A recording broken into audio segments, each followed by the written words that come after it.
नमस्कार। जय हिंद, जय भारत, जय श्री राम। मैं वीरेंद्र कुमार अधिवक्ता और आप देख रहे हैं यूट्यूब के चैनल रियल नॉलेज। तो आप तमाम दर्शकों को यूट्यूब के इस चैनल रियल नॉलेज पर स्वागत है। और आज मैं पुनः आप लोगों के समक्ष पूर्व की भांति एक जन उपयोगी वीडियो लेकर हाजिर हूँ। तो आज मैं बात करूँगा एक कानूनी मसले पर। आज का टॉपिक है फंडामेंटल राइट, कॉन्स्टिट्यूशनल राइट और लीगल राइट। इसमें क्या फ़र्क है? फंडामेंटल राइट, कॉन्स्टिट्यूशनल राइट और लीगल राइट अर्थात मौलिक अधिकार, संवैधानिक अधिकार और कानूनी अधिकार, वैधानिक अधिकार। इसमें क्या अंतर है, यह क्या है, मूलभूत बुनियादी बातें इस विषय पर लेकर के आज मैं आप लोगों के समक्ष प्रस्तुत हूँ। फंडामेंटल राइट, जैसा कि नाम से ही स्पष्ट है, मौलिक अधिकार, फंडामेंटल। यह मौलिक अधिकार मूलभूत अधिकार है जो एक पॉजिटिव लाइफ जीने के लिए, एक सकारात्मक जीवन जीने के लिए जरूरी है। यह एक प्रकृति प्रदत्त अधिकार के श्रेणी में आता है। एक जीवन जीने के लिए, एक सही मायने में जीवन जीने के लिए जो मूलभूत अधिकार हैं वह जीवन के लिए अपरिहार्य है। अगर इसको छीन लिया जाए किसी व्यक्ति से, किसी इंसान से, तो वह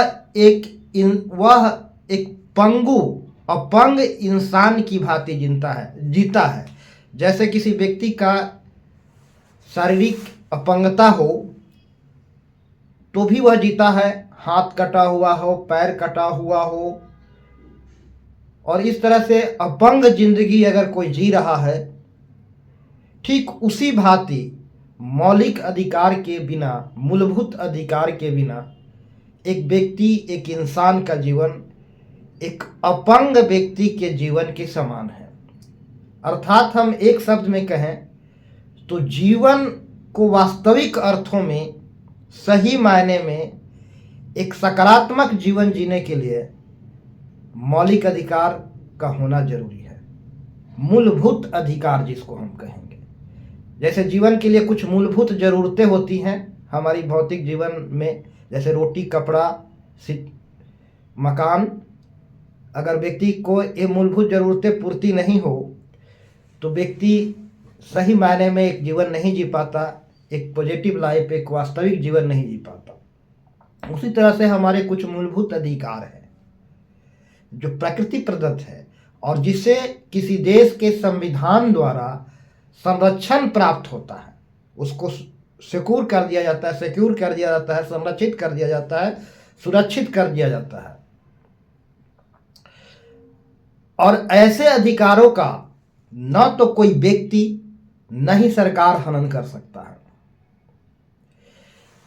यह सरकार के खिलाफ होता है, बेसिकली यह राज्य के खिलाफ होता है। और राज्य एक अमूर्त संस्था है, उसका मूर्त रूप सरकार ही होता है। और थोड़ा सा यहाँ मैं बता देना चाहूँगा कि सरकार के अर्थ में सेंट्रल गवर्नमेंट, स्टेट गवर्नमेंट के अतिरिक्त सेंट्रल गवर्नमेंट और स्टेट गवर्नमेंट के किसी विधान द्वारा गठित कोई ट्रिब्यूनल, कोई सरकारी संस्था या फिर उस संस्था में कार्यरत कोई अधिकारी, कोई पदाधिकारी, ये सब सरकार के अधीन आते हैं। तो सरकार के जितने भी पदाधिकारी हैं वे सब सरकार के अधीन आते हैं। तो फंडामेंटल राइट का हनन, मूलभूत अधिकारों का हनन सरकार नहीं कर सकती है, क्योंकि यह स्टेट के अगेंस्ट होता है। स्टेट यानी राज्य अर्थात सरकार किसी के अधिकार को हनन नहीं कर सकता, अधिकारों को कुचल नहीं सकता। और यदि सरकार द्वारा कोई अधिकार का, फंडामेंटल राइट का, नागरिकों का, व्यक्ति का अगर मूलभूत अधिकार का हनन होता है, कुचला जाता है, तो संविधान के द्वारा उसका संरक्षण प्राप्त है। संविधान इस पर कार्रवाई करके लोगों के मौलिक अधिकारों की रक्षा कर सकता है। और वह मूलभूत अधिकारों की रक्षा के लिए हमारा संविधान के अनुच्छेद 32 के तहत नागरिकों को यह भी एक मौलिक अधिकार प्राप्त है, वह है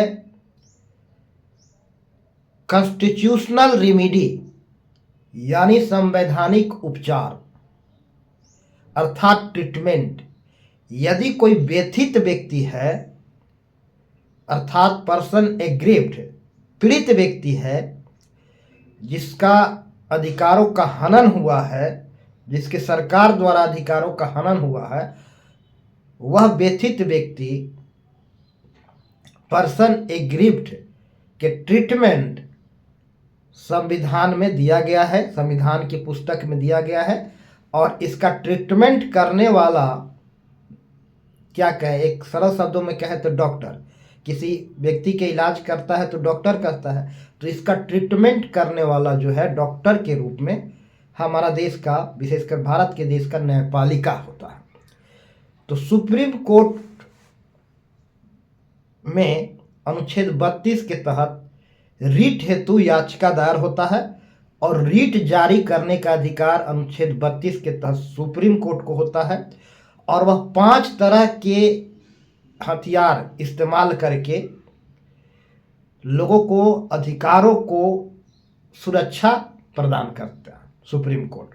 वह 5 तरह के हथियार कौन कौन है, अर्थात वे 5 प्रकार के रीट कौन कौन है। तो पहला रीट है बंदी प्रत्यक्षीकरण।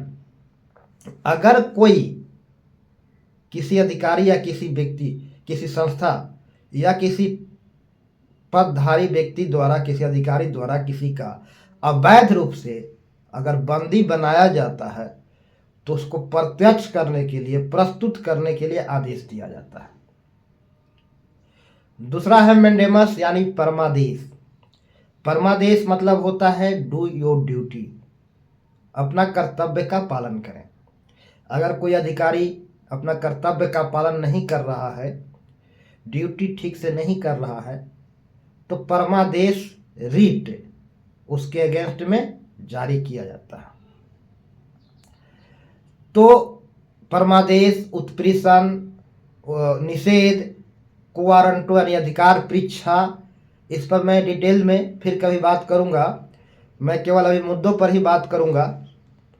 ये 5 तरह के रीट हैं जो मौलिक अधिकारों की रक्षा करने के लिए। उसके अलावा हमें कुछ कॉन्स्टिट्यूशनल यानी संवैधानिक अधिकार प्राप्त है। संविधान में नागरिकों के कुछ अधिकारों का उल्लेख है, वह कॉन्स्टिट्यूशन द्वारा प्रदत्त है, वह कॉन्स्टिट्यूशनल राइट है, डायरेक्ट कॉन्स्टिट्यूशन से मिला हुआ राइट है। डायरेक्ट जितने भी कॉन्स्टिट्यूशन में उल्लेख किए गए हैं व्यक्तियों के अधिकार का, वह डायरेक्ट कॉन्स्टिट्यूशन से मिला हुआ है। और कॉन्स्टिट्यूशन क्या है? एक बृहद कानून संहिता, यानी कहे कि सर्वोच्च कानून, किसी देश का सर्वोच्च कानून कॉन्स्टिट्यूशन होता है। देश की संप्रभुता कॉन्स्टिट्यूशन में ही निहित होता है, संविधान में ही निहित होता है। तो कॉन्स्टिट्यूशन एक सर्वोच्च कानून है, कानून का एक संहिता है संविधान। तो इस संविधान रूपी कानून द्वारा जिसे अधिकार मिला है वह कॉन्स्टिट्यूशनल राइट है। इसके अतिरिक्त कॉन्स्टिट्यूशन द्वारा सेंट्रल गवर्नमेंट को और स्टेट गवर्नमेंट को कुछ विषयों पर, अलग अलग सब्जेक्ट पर कानून बनाने का अधिकार दिया गया है। लेकिन सेंट्रल गवर्नमेंट या स्टेट गवर्नमेंट केवल वही कानून बना सकता है जो संविधान सम्मत हो, संविधान के अनुरूप हो, संविधान के अनुकूल हो।